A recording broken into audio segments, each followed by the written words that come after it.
আজ কোজাগরী পূর্ণিমা। চাঁদটা যেন আজ একটু বেশিই উজ্জ্বল।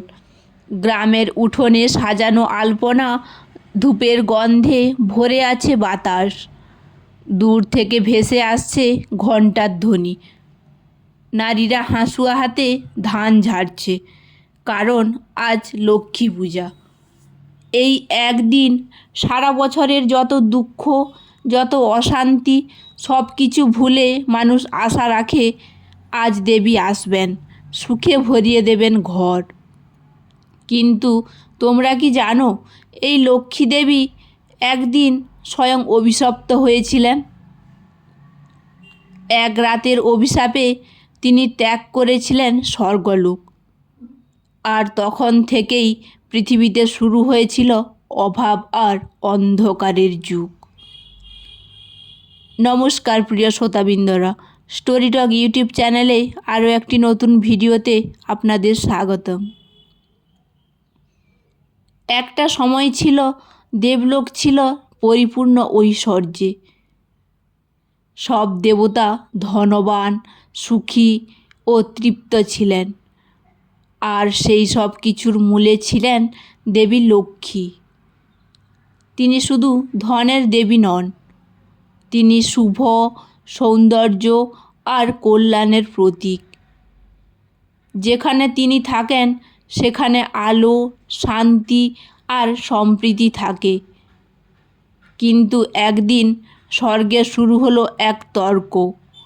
দেবরাজ ইন্দ্র গর্ব করে বললেন, আমার ঐশ্বর্য আমার পরাক্রমের ফল, দেবী লক্ষ্মীর নয়।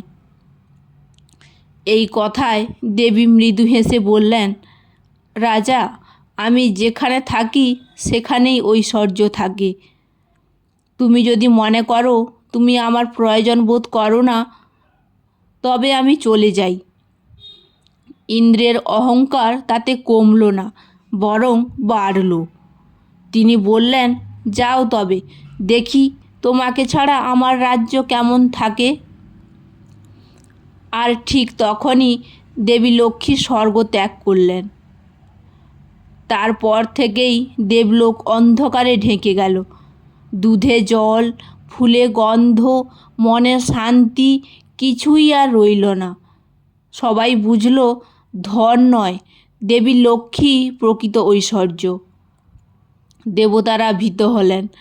তারা দৌড়ে গেলেন ব্রহ্মার কাছে। ব্রহ্মা বললেন, দেবী যেখানে সুচিতা, ভক্তি আর পরিশ্রম, সেখানেই ফিরে আসবেন। লোভ, অহংকার, প্রতারণা যেখানে, সেখানে তিনি চিরকাল অনুপস্থিত। বলা হয়, তখন থেকেই শুরু হয়েছিল সমুদ্র মন্থন। দেবী লক্ষ্মী লুকিয়েছিলেন ক্ষীরসাগরে। দেবতা আর অসুর মিলে মন্থন শুরু করলেন। আর একদিন সেই দুধের সমুদ্র থেকে উদয় হলেন এক অপরূপা নারী। হাতে পদ্ম, গায়ে সোনালি আভা। তিনি দেবী লক্ষ্মী। সবাই তাকে ফিরে পেয়ে নমন করল। ইন্দ্র নিজের ভুল বুঝে নত হলেন। কিন্তু দেবী বললেন, আমি এখন থেকে বছরে এক রাত আসব।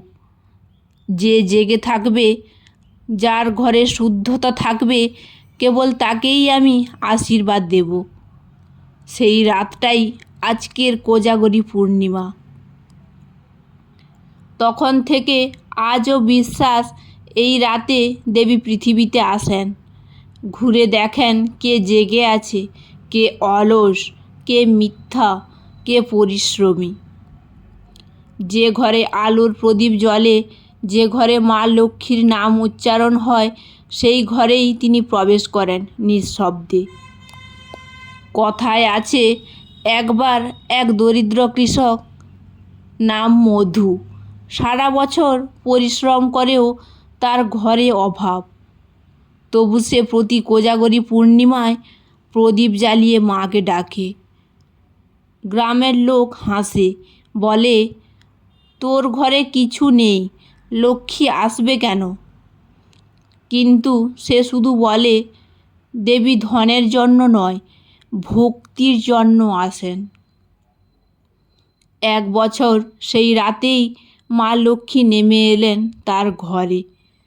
ঝড়ে ভিজে মাটিতে পা রেখে তিনি দেখলেন মধু আর তার স্ত্রী ভক্তি ভরে প্রদীপ জ্বালিয়ে বসে আছে।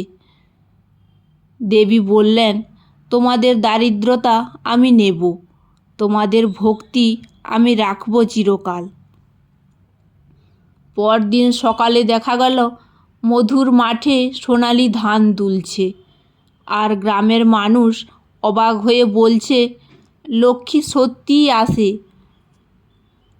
আজও সেই গল্পে আছে শিক্ষা।